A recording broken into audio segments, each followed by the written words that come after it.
Hey y'all, I'm MK Zariel, a transmasculine poet, theater artist, insurrectionary anarchist, and movement journalist, and I'm so excited to be a part of May Day on the Harbor this year. Today I'll be reading some of my poetry, which is basically critical theory if it were melodramatic, and written at 2 a.m. while crying to classic queercore. So, I'd like to start out with a poem I wrote that's half love letter and half critique called Pride Was a Riot and We Are Not. Previously published in By the Beach, all about the queer anarchist community in the Midwest and everywhere else, our infighting and drama and the paradoxical way it builds community, and also the problems we have with effective communication. Shout out to the Signal thread. There is a fight in every encrypted chat. Glitter in all of our hair, and I've lost 5 friends and counting to some grand discourse of zines we haven't read. Problematic idols we've forsaken, dialectics of oh no you didn't, dude, that's a slur. That's what we call pride, isn't it? There is a folding table at an event full of tired devotees to trademarked resistance, half of whom are nonprofit adherents, commiserating about their children, defying family, sinking into broken tapestries, woven contradictions. Their matching sweaters and suspiciously lesbian haircuts gleaming under the scrutiny of infighting. Like the drag artists who populate every other folding table, makeup smudging, unrelenting sun, blasting the pop anthems of Top 50 assimilated through the grimacing sky. All of us crave to flip the table at this point, throwing all our vaguely arcane literature, our refreshments that smell of panic attacks to the ground. Because you're a Marxist Leninist, your so called comrade is the other kind of ML, and nobody knows the difference or wants to. And I am an insurrectional post leftist and newly anarcho nihilist with intersectional post civ tendencies. I'm just trans, okay? And I have a problem with you both. Your red fascism, or maybe just the way every theory bro seems convinced the thoughts in his head remain in his head until they leave his mouth. We, the depressed, are still handing out the screen printed, heavily edited words of Emma Goldman and her distant femme paramours to mildly confused straight allies. Despite our different politics, our wildly varied emoji choices, we all wish the straightest of our allies would just love who they love. Find passion on opposing sides of a chasm called boyhood, remain soft, feral accomplices, ungoverned in their becoming whatever, becoming decent, any becoming at all. Because isn't straightness so static, so time bound as to negate itself? But maybe they just draw existential fulfillment, bolstering their cold foundations from striding through pride events, dancing terribly to trashy pop, clipping way too many ally pins to their ghost white tote bags, never noticing their ghostly white privilege, because in their glazed over eyes, this manicured storm is all pride was a riot first fluster. Excusing their smug resume padding, they shout protect trans kids to pink white skies forgetting, children of amorphous decaying body minds, repressed softening and becoming are forever protecting them. But we aren't much better, are we? Sure. We're explaining anarchy at strangers, under blistering Midwest sun, forgetting to eat, also forgetting social skills, but for the other 11 months, we are strangers to each other. This next one is an extremely new poem and it's called Navigation. It's forthcoming in Anomaly magazine and it's all about neurodivergent community and social awkwardness and healing. While this is my first piece in a more competitive lit mag, it's also a deeply personal one for me. People are like cities in that you need 3 apps to navigate them without getting lost. And at least a few furtive DMs in the bathroom of a crumbling theater venue, and you still don't know where to find your trinkets and eternities lost. You fall asleep in the void that fills my lungs, and I sing rumors and false promises to you. Then take a does she like me quiz on the internet and feel like your court jester. Only you could make me have a public freakout in the middle of a suburb that is every dilapidated TV set, that is every world building project I abandoned when I was 3. And you say all of 2 words, and I stretch out every syllable like an anthem, then make a mixtape for you and swear it was about an OC. Keep finding ways to tell you that only make me look pathetic. Because asking if you want our D&D characters to date is easier than asking you to gently undo me, like the glow of unspoken desires and blue light, blue moods. Am I alive? So recently I was writing poetry in class, and it so happened that on that same day, a classmate had learned my pronouns and as a result asked if I was a computer. Actually, this poem iteration is about these types of lovely attitudes. Thanks to this magazine for featuring it, and thanks to teenage boys for asking weird yet poetically inspiring questions. My pronouns are its, and I have been asked if I am a computer. Really. Been the topic of class debates, think pieces for nobody. Is it alive? Mysteriously, you can't pronounce a word you say every other sentence about your phone and other ephemera. Am I that liminal to you? A string of ones and zeros to be defined, will you glance, comment, ignore? My pronouns are its, but you don't want to dehumanize me. As if I were ever a person in the first place, but you don't read enough theory to care. Too busy doom scrolling through artifice, too metallic, hardened. You don't want to dehumanize me. You'll seem like a bad ally. What if people think you're homophobic? But what of the creeping silver enclosure that makes me seek out their confinement? My pronouns are its. And sometimes bigots are the only creatures who name me aptly. They spit it out like a schoolyard epithet, yet it warms me to the core, while you and your P-Flag group will never do me the kindness of learning my tortured love song, the code and circuitry of the ungoverned. To you I am they, the many, easy to fade into the background. I may be trans, yet I am a person, so who would mind? No, my pronouns are its, and your allyship, your exceptions, soft middle grounds will only ever smother this spark of light.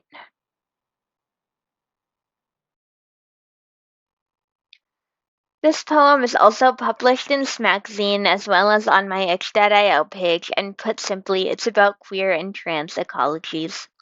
This is Tranfibian.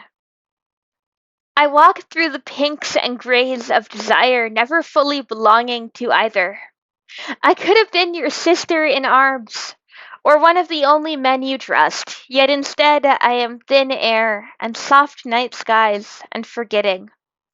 Refer to me as your apparition, your rolling thunder that vanishes in a second, 1 foot in the cleansing ocean and one on amorphous verdant land, and yet I will always set fire to your dried out grasses.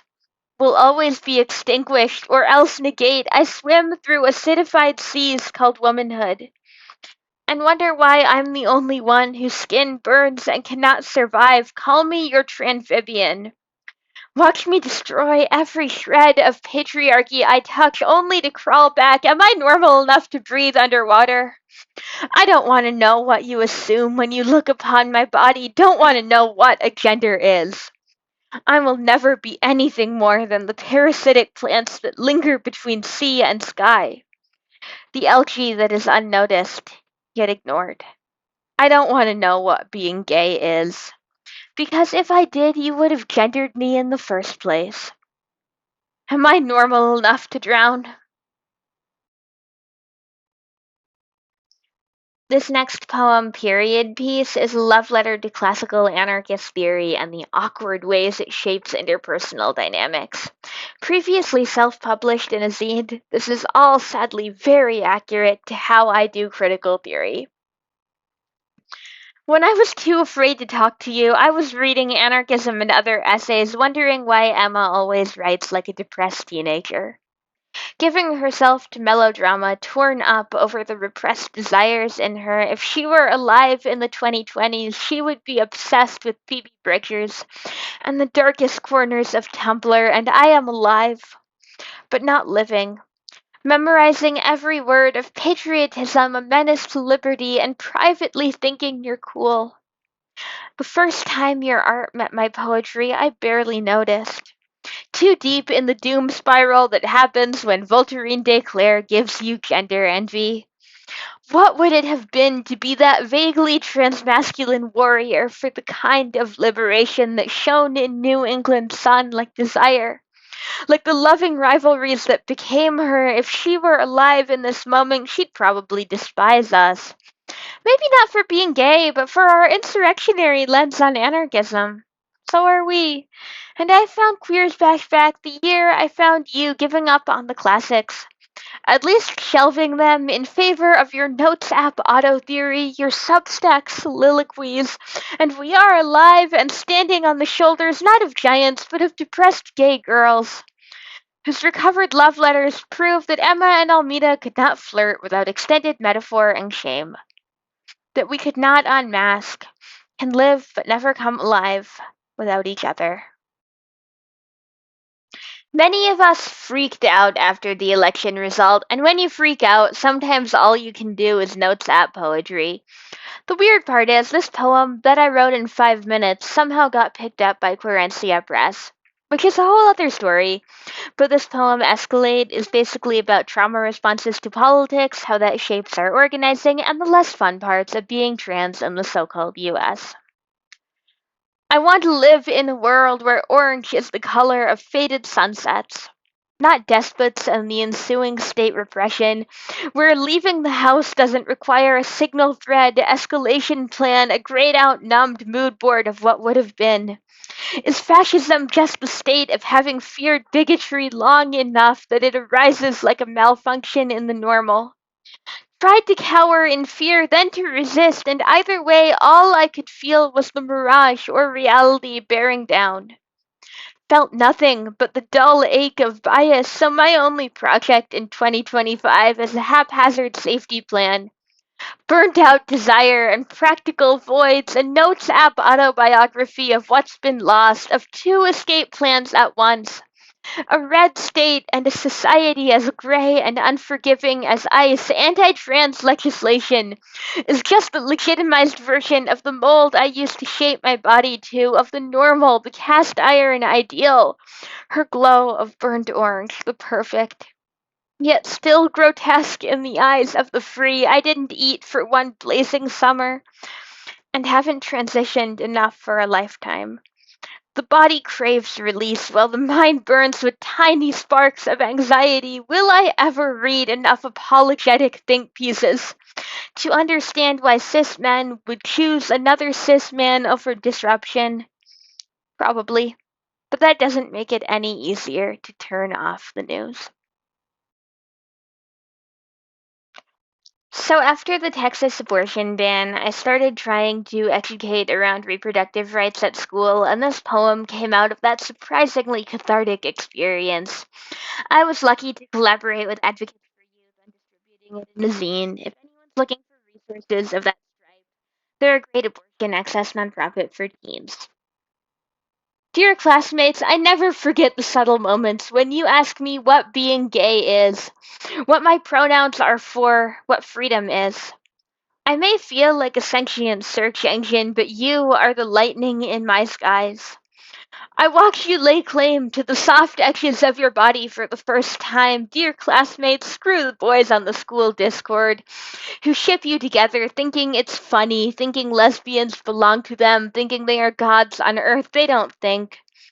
You deserve better, and just ignore the hate group in your small town thinking a fetus is a person, yet us queers are not. You are a world away. Or maybe just in Texas and you are a desert wind that shatters all. Dear classmates, dearly beloved, the gays, The inept at Googling, I want to go to SMA teach-ins with you and watch you take notes that you swear you'll never need. Want to read Andy Nordgren to you in the hopes that you discover consent, that you stand up to the senior boys, their tousled hair, their fake smiles. Want to watch you belong to nobody but each other and desire. Want to send you links. Send you love in the mail at 1 a.m. when you try new pronouns. Tell you that you owe nothing to straight men and everything to yourself. This poem, Unmade, is all about the way statism can ruin trust and networks of care. Partially inspired by a friend breakup I'm going through, but really inspired by living under fascism, sadly. You may have a future, but I have a surprisingly photogenic meltdown. Watch me line up words like a stem and call it high art while you apply for eventual lines on the resume that I would probably burn for fun. You have to network. And I have feral utopias currently unmade as the infighting is very much itself. Tell me one more time that you just want to break into the NGO world for fun.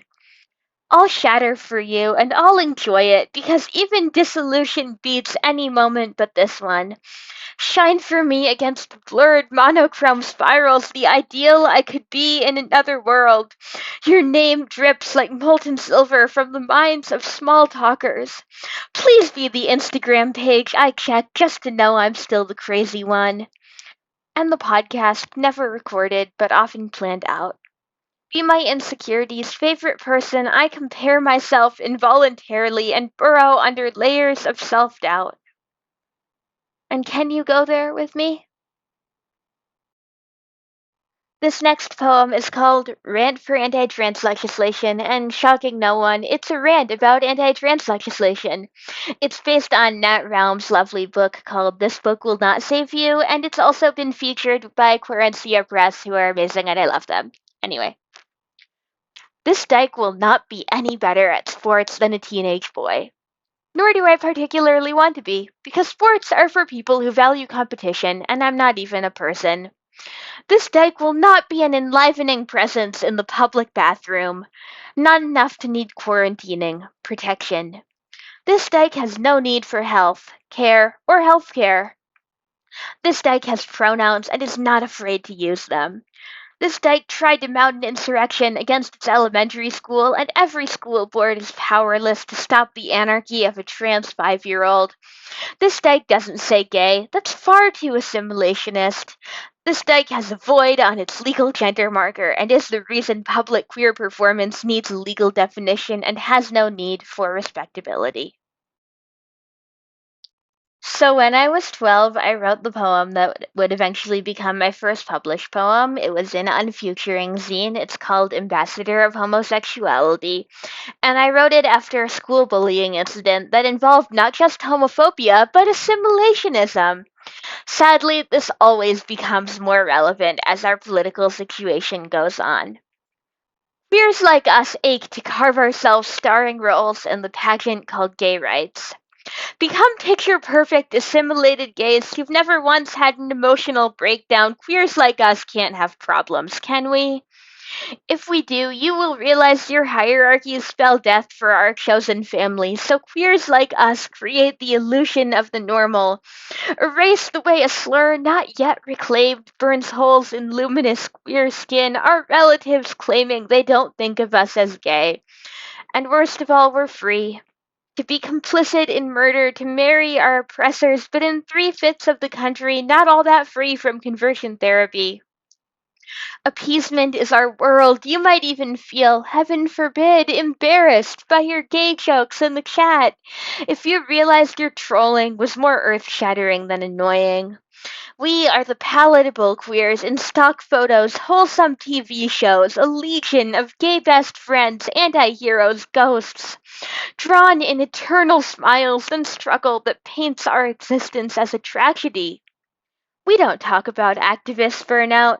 Don't talk about the perpetually stressed lesbians who cry all night to Kimya Dawson, wondering if the day after the revolution they'll finally get to take a deep breath. In your so-called representation, we're too stressed to recall the days when we were preschoolers, who stared at the other girls, feeling like an alien being for aching to sit next to her at circle time and be her world. Sometimes we still feel like sad gay preschoolers, but we shape ourselves on the daily to win begrudging smiles of acceptance, sometimes softly pitying stares. Never the bring down heteronormativity with me baby kind of love that only queers can have for one another. Maybe we can become the queers who declare to straight society we are done being perfect humans.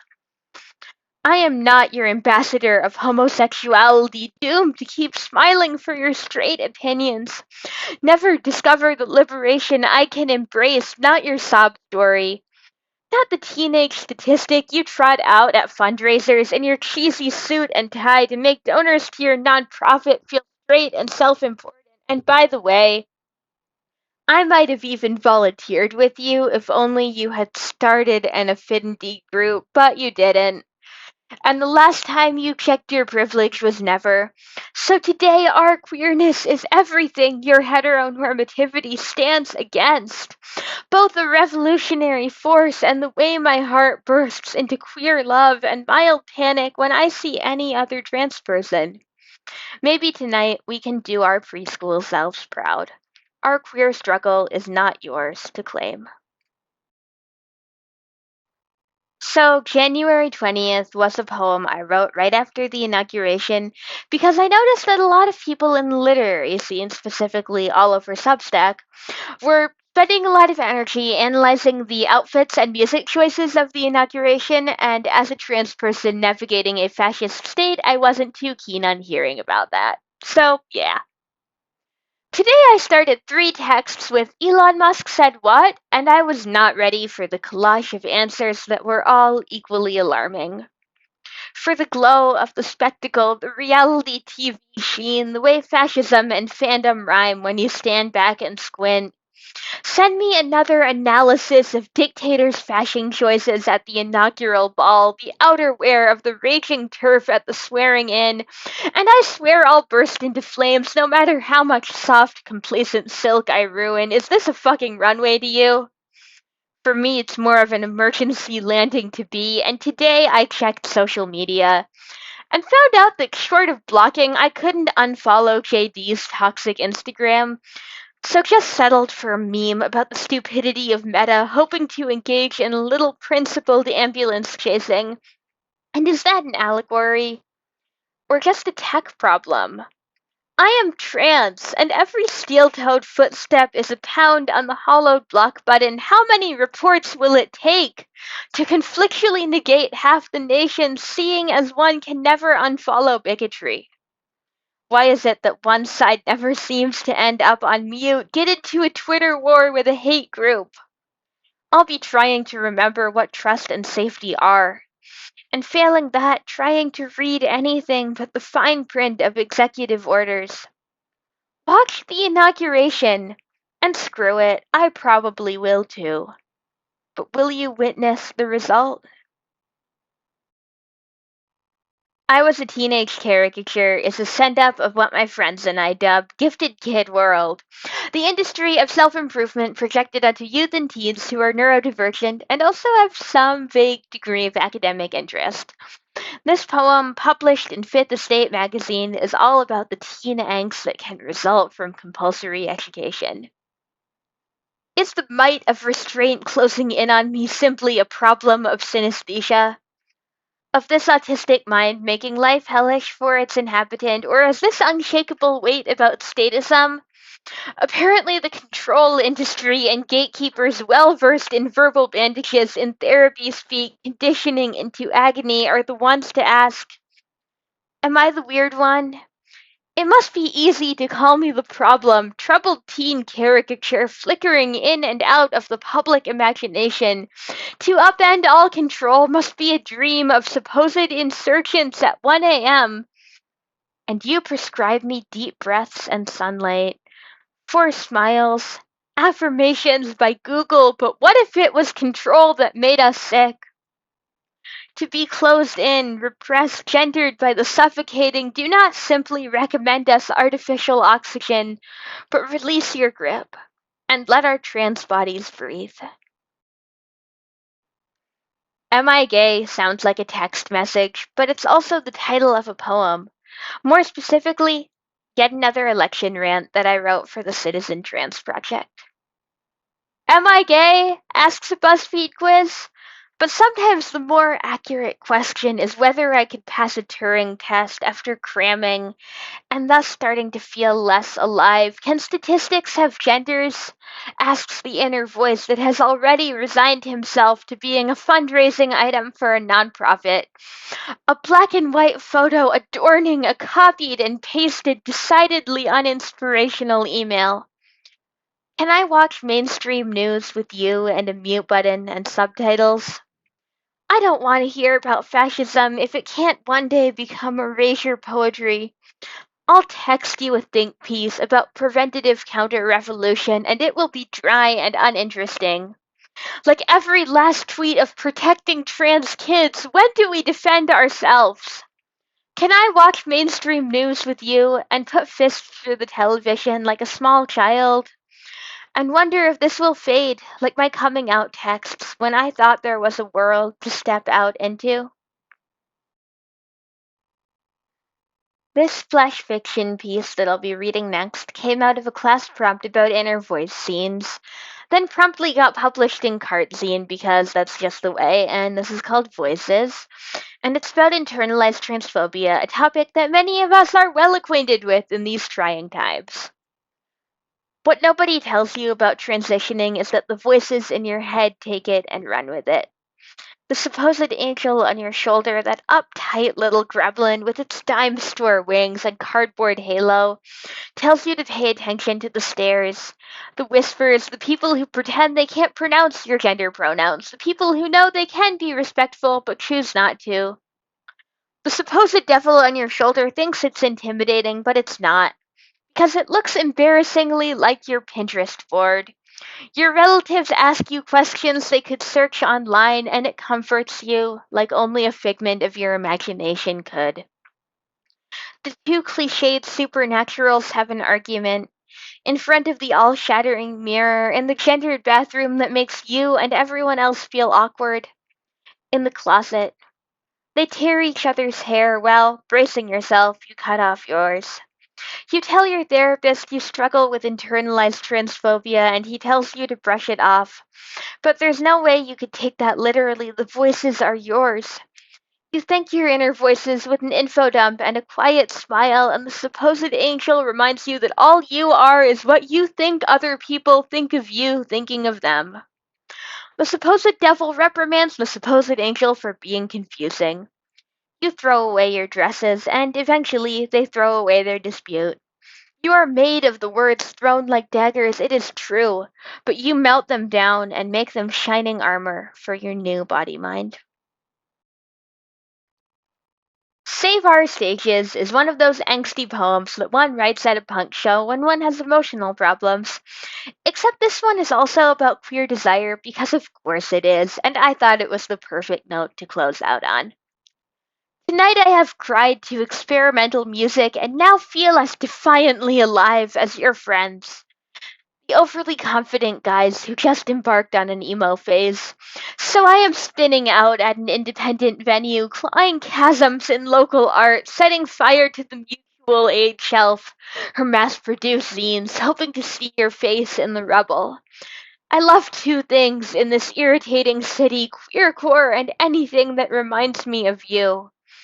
So tonight I am bored at a punk show trying to picture your gender in song. Would he pulse like drone and ambiance?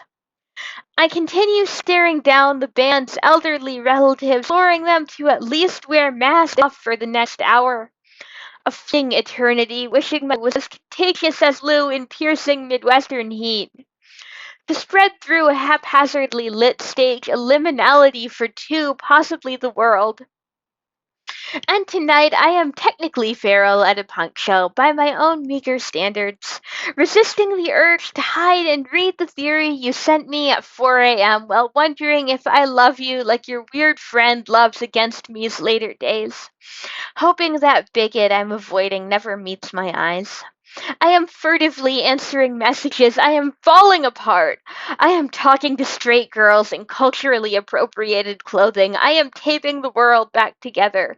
I am wondering why there are used surgical masks on the floor. I am researching terrible bands. I am aglow and panicking, yet still forever wishing she were here.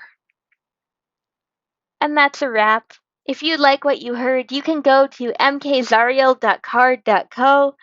So that's mkzariel, mkzariel dot carrd dot carrd. I can't talk.